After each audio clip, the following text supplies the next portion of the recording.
కేంద్ర ఆర్థిక మంత్రి నిర్మలా సీతారామన్ మరోసారి అరుదైన గౌరవం దక్కించుకున్నారు. ప్రపంచంలోనే అత్యంత శక్తివంతమైన 100 మంది మహిళల జాబితాలో చోటు సాధించారు. ఈ జాబితాను ఫోర్బ్స్ రిలీజ్ చేసింది.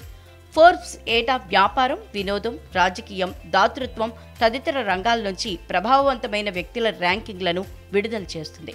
ఈ ఏడాది కూడా ప్రపంచంలోనే అత్యంత శక్తివంతమైన 100 మంది మహిళల జాబితాలని విడుదల చేసింది. ఈ జాబితాలో భారత్ నుంచి మొత్తం 3కి చోటు దక్కింది.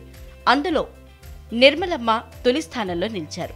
ఇక వరుసగా 6వ సంవత్సరం ఈ జాబితాలో ఆమె చోటు దక్కించుకోవడం విశేషం. శక్తివంతమైన మహిళల జాబితాలో నిర్మలా సీతారామన్ తొలిసారిగా 2019లో చోటు దక్కించుకున్నారు.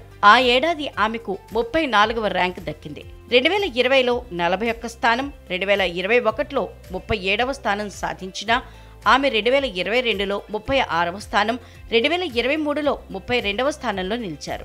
ఇప్పుడు 28వ స్థానంలో చోటు దక్కించుకోవడం విశేషం. ఏటా తన స్థానాన్ని మెరుగుపరుచుకుంటూ వస్తున్నారు.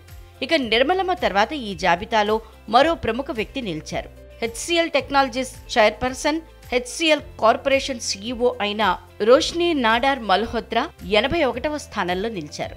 ఆ తర్వాత ప్రముఖ ఔషధ తయారీ సంస్థ బయోకాన్ లిమిటెడ్ చైర్పర్సన్ కిరణ్ మంజుదార్ షా 82వ స్థానంలో ఉన్నారు.